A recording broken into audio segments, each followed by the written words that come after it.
There's a star that lights the road. I take this ride. Just drive. I wanna be the only one to make it to the light. I take it to the edge where I lived 1,000 lives. Maybe I could be the one. I'll ride to the setting sun tonight. Just drive.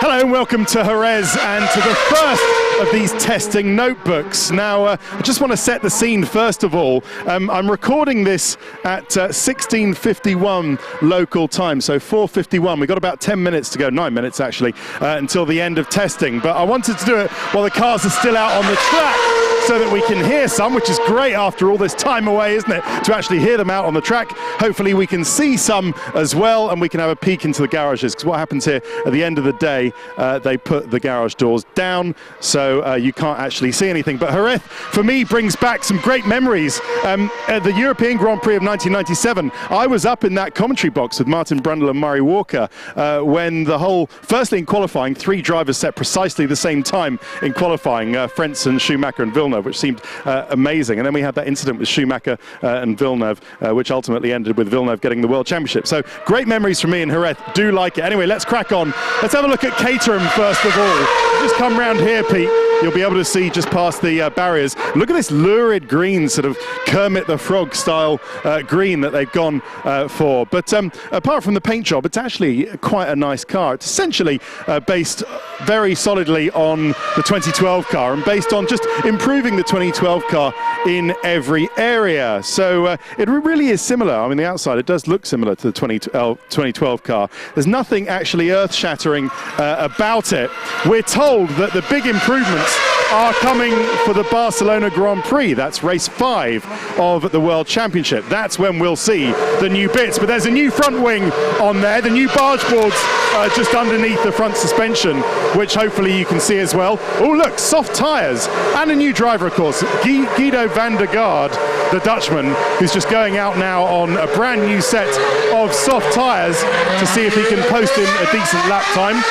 There's the revised exhaust to that as well, so that's the other thing that's new, because they added those exhausts sort of halfway through last season, so they've actually managed to put them on as a concept now. So not a bad job by Caterham. Lotus, now at the time of speaking, these guys are currently second fastest. I know, times don't mean anything, but the only people who are faster than them at the moment is the Red Bull Renault of Mark Webber. That's Nico Hulkenberg in the Sauber just going out there. So it looks like it's basically a good platform. With Lotus, it tends to be reliability first, and then they'll add really all the performance. But it looks like a compact car, a very nice car. Let's run down and have a look at Jenson Button, because McLaren will be covering this car up very quickly. Red 5 on the back of the rear wing. I do like that. It's a really adventurous car, this. I like it a lot.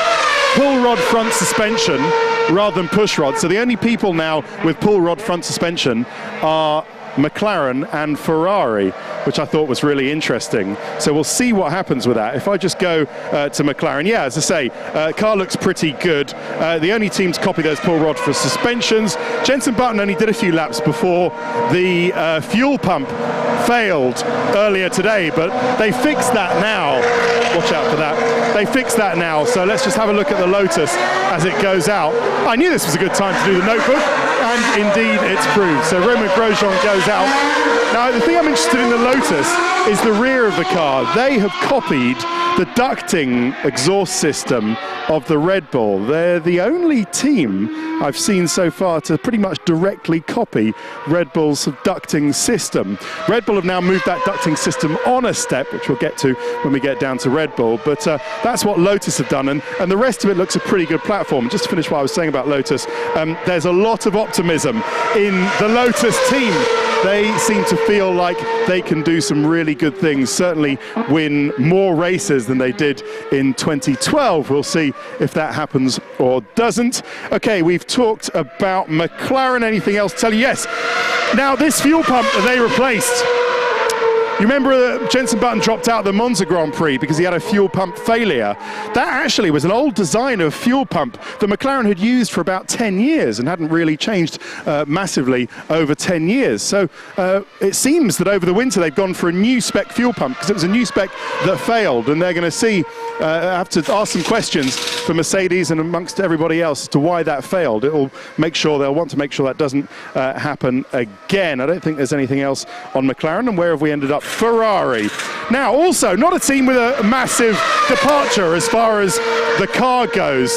They pretty much, their logic seems to be that they know what they had at the end of the year. It was a compromised car anyway, because they changed it so much, had to change it so much throughout the year. Now, look, here comes the Toro Rosso. Sorry to break off, but there is very little I can see overtly new, apart from the nose and some bits around the rear wing and the monkey seat, which is that little winglet in the middle of the rear wing, that's new. So the Toro Rosso is certainly an evolution of last year's car.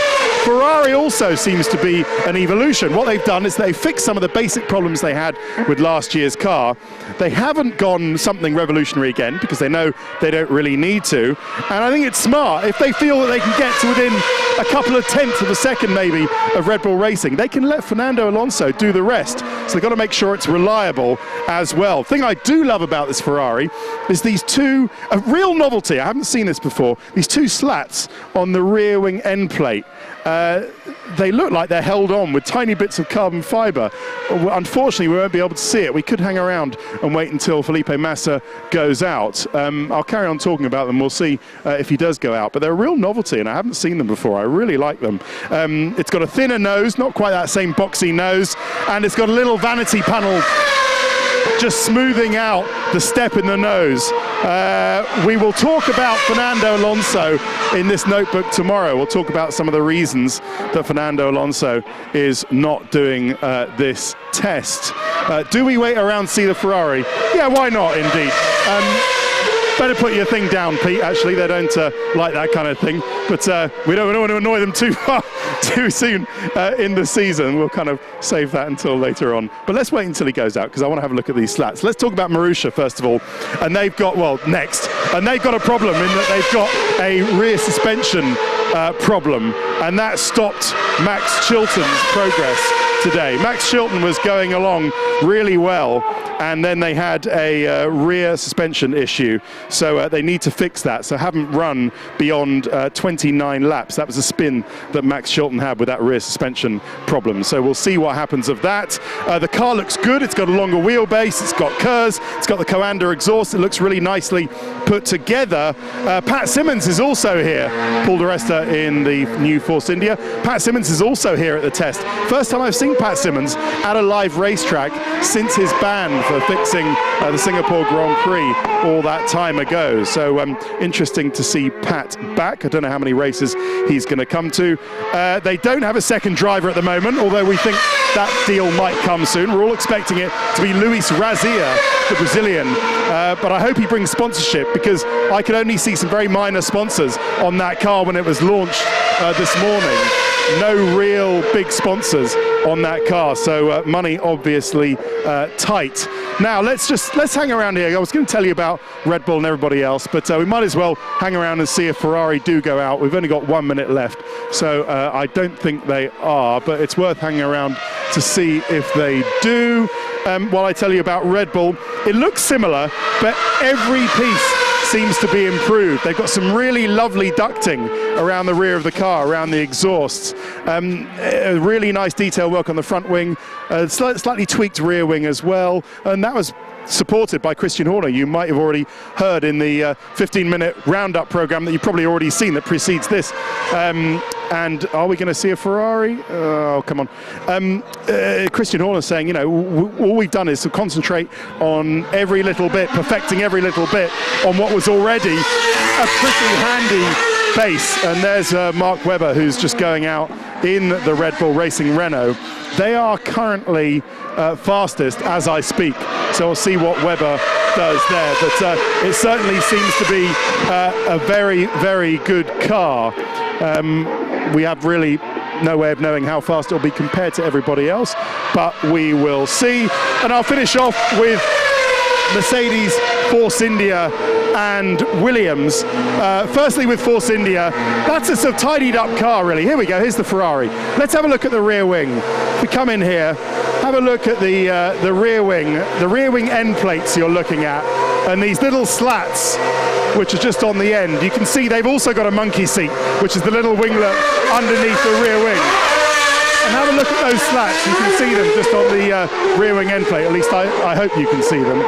And anyway, a nice new innovation. I'm glad we got Felipe Massa going out in the Ferrari eventually. Yeah, the Force India looks like now really what everybody else finished 2012 with. It looks like what, you know, a top 2012 car, but it's got a new rear wing and new barge boards, and at the moment looks quite quick. Finally, Williams, they've got the old exhausts on their car here because it is effectively last year's chassis, albeit with the new nose and the new rear wing as well. But Williams are also debuting the McLaren-style pit stop system, which we just pointed out on the McLaren here, with the stop and go, and that everybody has a little light to make sure that everybody's finished. So Williams are trying out a new pit stop system, and we will end this particular notebook trying not to get run over by Jenson Button as he comes back into the garage and makes up for some of the lost time from that fuel pump. If you can see in the background, 17:02, we finished 2 minutes late. The checkered flag is out. That's it for day one at Jerez and the testing notebook. We'll see you tomorrow.